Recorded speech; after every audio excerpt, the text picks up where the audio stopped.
Hello friends, എല്ലാവർക്കും Mcse ക്ലാസ്സിലോട്ട് വീണ്ടും സ്വാഗതം. ഈ വീഡിയോ പാർട്ടിൽ നമ്മൾ കുറച്ച് ബേസിക്സ് ആയിട്ടുള്ള കാര്യങ്ങളാണ് നോക്കുന്നത്. അതായത് നമ്മൾ ഈ Mcse അല്ലെങ്കിൽ Mcse ഒക്കെ ചെയ്താൽ നമുക്ക് സിസ്റ്റം അഡ്മിനിസ്ട്രേറ്റർ ആയിട്ടാണ് ജോലി ചെയ്യാനായിട്ട് സാധിക്കുന്നത്. അപ്പോൾ ഈ സിസ്റ്റം അഡ്മിനിസ്ട്രേറ്റർ ആയിട്ട് ജോലി ചെയ്യുമ്പോൾ നമ്മൾ സിസ്റ്റം സൈഡ് നോക്കണം, സെർവർ സൈഡ് നോക്കേണ്ടതായിട്ട് വരും. അപ്പോൾ അതിനെങ്ങനെ നമുക്ക് കാറ്റഗറൈസ് ചെയ്യാം? അതായത് ജസ്റ്റ് പറഞ്ഞിട്ടുണ്ടെങ്കിൽ അതായത് നിങ്ങൾക്ക് കമ്പനിയിൽ സെർവറുകളുണ്ടാവും. ഇപ്പോൾ ഇവിടെ ഒരു സെർവർ എടുക്കാം.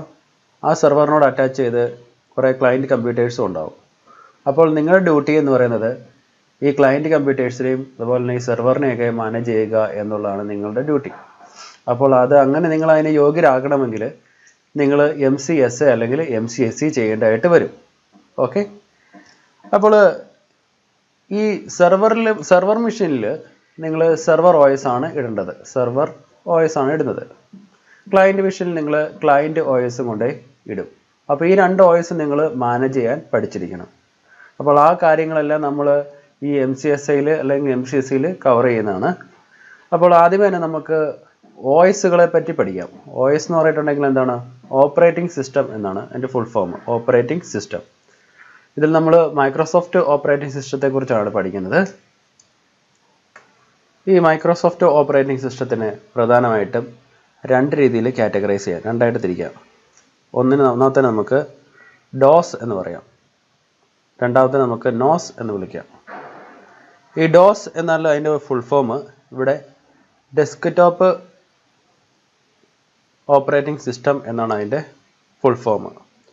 നോസ് എന്ന് പറഞ്ഞിട്ടുണ്ടെങ്കിൽ നെറ്റ്വർക്ക് ഓപ്പറേറ്റിംഗ് സിസ്റ്റം എന്നാണ്. Network operating system.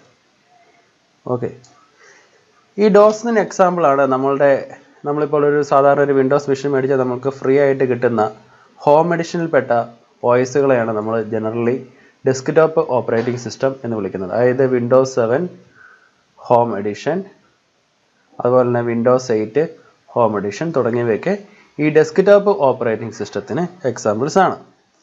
ഈ നെറ്റ്വർക്ക് ഓപ്പറേറ്റിംഗ് സിസ്റ്റംസ് ആണ് നമ്മളുടെ കമ്പനികളിൽ നമ്മൾ ഉപയോഗിക്കുന്നത്. അതായത് കമ്പനികളിൽ നമ്മൾ സെർവറുകളുണ്ടാവും, ക്ലയൻറ്റ് മെഷീൻസ് ഉണ്ടാവും.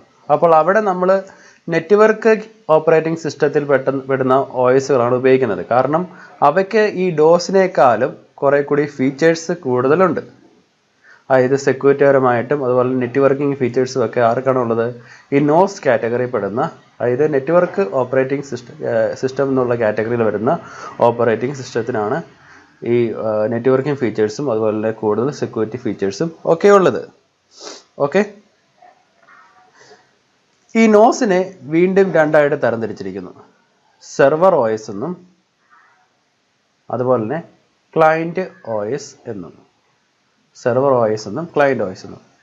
അതായത് നമ്മൾ സെർവർ OS നമ്മളുടെ കമ്പനിയിലെ സെർവർ മെഷീനിൽ നമ്മൾ ഇൻസ്റ്റാൾ ചെയ്യണം.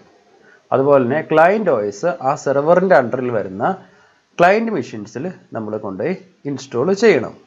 ഓക്കെ, അങ്ങനെയാണ് നമ്മൾ അതിൻ്റെ കാര്യങ്ങളൊക്കെ ചെയ്യുന്നത്. അപ്പോൾ സാധാരണയായിട്ട് എല്ലാവരും സ്റ്റാർട്ട് ചെയ്യുന്നത് 2016 സെർവർ, അതായത് സെർവർ സൈഡിലോട്ടായിരിക്കും ആദ്യം അവരുടെ പഠിത്തം പോകുന്നത്. പക്ഷേങ്കിൽ ക്ലയൻറ്റ് മെഷീൻസിനെ കുറിച്ച് ആദ്യം പഠിച്ചിരുന്നാൽ മാത്രമേ ഉള്ളൂ നമ്മൾക്ക് ഇതെല്ലാം മൊത്തത്തിൽ മാനേജ് ചെയ്യാൻ സാധിക്കുകയുള്ളൂ. അതായത് നിങ്ങളുടെ കമ്പനിയിൽ ഏറ്റവും ചെറിയ ജോലി, അതായത് നിങ്ങളുടെ കമ്പനിയിൽ എല്ലാവർക്കും IT പരമായിട്ട് നല്ല നോളജ് ഉള്ളവരായിരിക്കണമെന്നില്ല. അപ്പോൾ നിസ്സാരം അവരുടെ മെഷീൻ ഓൺ ആയില്ലെങ്കിൽ കൂടിയും നിങ്ങൾ അവിടെ പോയി ഓൺ ചെയ്ത് കൊടുക്കേണ്ടതായിട്ട് വരും.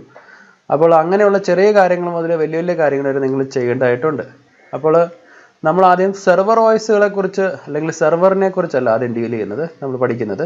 നമ്മൾ ആദ്യം ക്ലയൻറ്റ് മെഷീൻസിലുള്ള കാര്യങ്ങളൊക്കെ പഠിച്ചിട്ടാണ് സെർവറിലോട്ട് പോകുന്നത്. അതായത് നമ്മൾ ആദ്യം ഡെസ്ക്ടോപ്പ് ഇൻഫ്രാസ്ട്രക്ചർ പഠിക്കും. ഡെസ്ക്ടോപ്പ് ഇൻഫ്രാസ്ട്രക്ചർ, അതിനുശേഷം നമ്മൾ സെർവർ ഇൻഫ്രാസ്ട്രക്ചർ ചെയ്യും.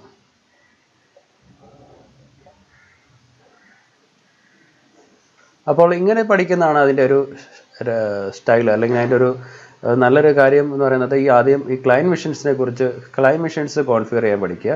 അതിനുശേഷം സെർവർ ഹാൻഡിൽ ചെയ്യാൻ പഠിക്കുന്നതായിരിക്കും നല്ലത്.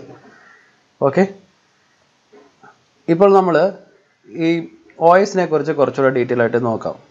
OSൽ നമ്മൾ സെർവർ OSും ക്ലയൻറ്റ് OSും ഉണ്ടെന്ന് മനസ്സിലാക്കി. ഇനി ഈ സെർവർ OSിൻ്റെയും ക്ലയൻറ്റ് OSിൻ്റെയും കുറച്ച് വേർഷൻസിനെ കുറിച്ച് നമുക്ക് ജസ്റ്റ് ഒന്ന് നോക്കാം. ഒരു സൈഡിൽ നമുക്ക് സെർവർ OS, ഒരു സൈഡിൽ നമുക്ക് ക്ലയൻറ്റ് OS. സെർവർ OS ഉണ്ടെങ്കിൽ നമ്മുടെ സെർവർ മെഷീനിലിടും, ക്ലയൻറ്റ് OS ഉണ്ടെങ്കിൽ നമ്മുടെ ക്ലയൻറ്റ് മെഷീൻസിൽ കൊണ്ടിടണം. വിൻഡോസിൻ്റെ ആദ്യത്തെ സെർവർ OS ആണ് വിൻഡോസ് NT സെർവർ. ഓക്കെ, അതിൻ്റെ ക്ലയൻറ്റ് OS ആണ്. അതായത് ആ വിൻഡോസ് NT സെർവർ ഇട്ടാൽ അതിൻ്റെ ക്ലയൻറ്റ് മെഷീനിൽ കൊണ്ട് നമുക്ക് ഇടാവുന്നതായിരുന്നു വിൻഡോസ് NT വർക്ക് സ്റ്റേഷൻ.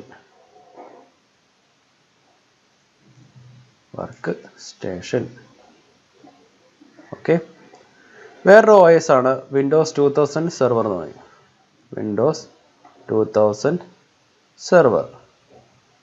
അതിൻ്റെ ക്ലയൻറ്റ് OS ആണ് വിൻഡോസ് 2000 പ്രൊഫഷണൽ. വേറൊരു സെർവർ OS ആണ് വിൻഡോസ് 2003. അതിൻ്റെ ക്ലയൻറ്റ് OS ആണ് XP പ്രൊഫഷണൽ. നമുക്ക് എല്ലാവർക്കും ഇഷ്ടമായിരുന്ന XP പ്രൊഫഷണൽ. അടുത്തൊരു സെർവർ OS ആണ് വിൻഡോസ് 2008.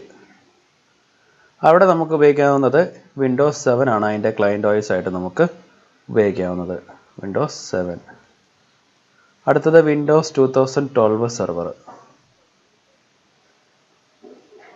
2012 സെർവറിൻ്റെ ക്ലയൻറ്റ് OS ആണ് വിൻഡോസ് 8.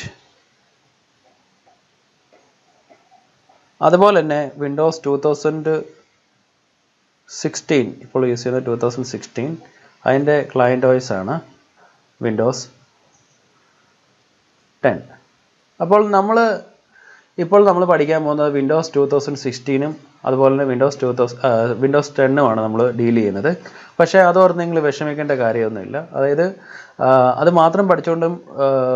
മാത്രം പഠിച്ചാലും നിങ്ങൾക്ക് ഈ ബാക്കിയുള്ള OSകളൊക്കെ ഡീൽ ചെയ്യാവുന്നതേ ഉള്ളൂ. ഇപ്പോൾ ഈ 2016 നിങ്ങൾ പഠിച്ചാൽ കൂടിയും 2008 ആയിരിക്കും ചിലപ്പോൾ നിങ്ങൾ വർക്ക് ചെയ്യാൻ പോകുന്ന കമ്പനിയിൽ യൂസ് ചെയ്യുന്നത്. അപ്പോൾ നിങ്ങൾ അവിടെ ചിലപ്പോൾ 2008 ഡീൽ ചെയ്യേണ്ടതായിട്ടൊക്കെ വരും. പക്ഷേങ്കിൽ നിങ്ങൾ ഈ 2016 ചുവതല പഠിച്ചിട്ടുണ്ടെങ്കിൽ നിങ്ങൾക്ക് അതെല്ലാം മാനേജ് ചെയ്യാവുന്നേ.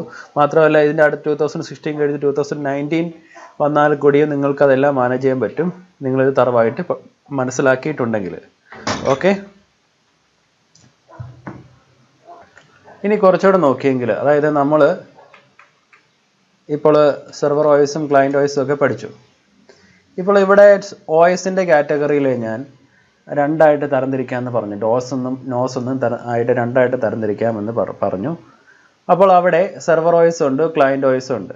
ഈ സെർവർ OSൻ്റെ കാര്യങ്ങൾ നമ്മളിവിടെ കുറച്ച് നോക്കി. ഏതൊക്കെ ടൈപ്പ് സെർവർ OS എത്ര എണ്ണം ഉണ്ടൊക്കെ നമ്മൾ നോക്കി. അതായത് 2016 ആണ് ഇപ്പോൾ നമ്മൾ ലേറ്റസ്റ്റ് ആയിട്ട് യൂസ് ചെയ്യുന്നതെന്നൊക്കെ പറഞ്ഞു. അതുപോലെ ക്ലയൻറ്റ് OSനെ കുറിച്ചൊക്കെ പറഞ്ഞു. ഇനി ഈ ഇവിടെ കൊണ്ട് ഇൻസ്റ്റാൾ ചെയ്യുന്നത്, അതായത് സെർവർ OS നമ്മൾ ഇൻസ്റ്റാൾ ചെയ്യുന്നു. അതുപോലെ തന്നെ നമ്മുടെ സാധാരണ ഹോം പർപ്പസിന് വേണ്ടിയിട്ടൊക്കെ നമ്മുടെ വീട്ടിലേക്കുള്ള മെഷീൻസ് നമ്മൾ ഡോസ് കാറ്റഗറിയിൽപ്പെട്ട കമ്പ്യൂട്ടേഴ്സാണ് അല്ലെങ്കിൽ OS ആണ് നമ്മൾ ഉപയോഗിക്കുന്നത്. അതായത് അതിന് വളരെ കുറഞ്ഞ നെറ്റ്വർക്കിംഗ് ഫീച്ചേഴ്സൊക്കെ ആയിരിക്കും ഉള്ളത്. അപ്പോൾ ഈ നോസ് കാറ്റഗറി വരുന്ന നെറ്റ്വർക്കിംഗ് ഫീച്ചേഴ്സ് ഉള്ള OS എന്ന് പറയുമ്പോഴത്തേനും, അതായത് അതിനകത്ത് പ്രൊഫഷണൽ ഉണ്ട്, എൻ്റർപ്രൈസ് ഉണ്ട് പ്രധാനമായിട്ടും. ഈ പ്രൊഫഷണൽ എന്ന് പറയുന്നത് ഈ ഡോസിനേക്കാളും കുറേ കൂടെ ഫീച്ചേഴ്സ് കൂടുതലുള്ളത്. പക്ഷേ ഏറ്റവും കൂടുതൽ ഫീച്ചേഴ്സ് ഉള്ളത് എൻ്റർപ്രൈസ് എന്ന് പറയുന്ന വേർഷനാണ്. അപ്പം നമ്മളിപ്പോൾ, അതായത് അതിൻ്റെ പേര് എൻ്റർപ്രൈസ് എന്നാണ്.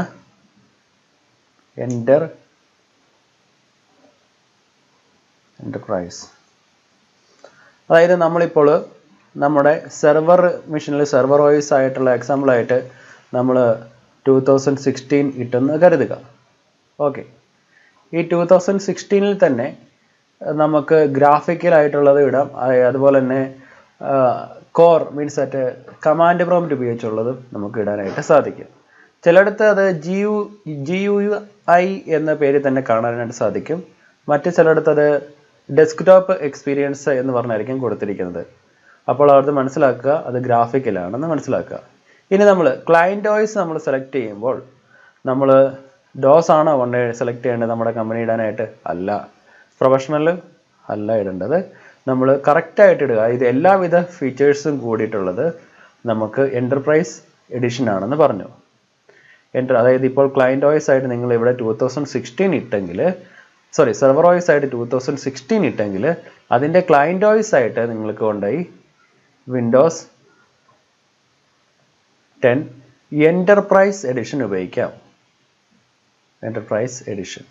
അതുപോലെ തന്നെ ഇതിൻ്റെ ബാക്കിലുള്ള വിൻഡോസ് 8 എൻ്റർപ്രൈസ് വേണം നിങ്ങൾക്ക് ഉപയോഗിക്കാം.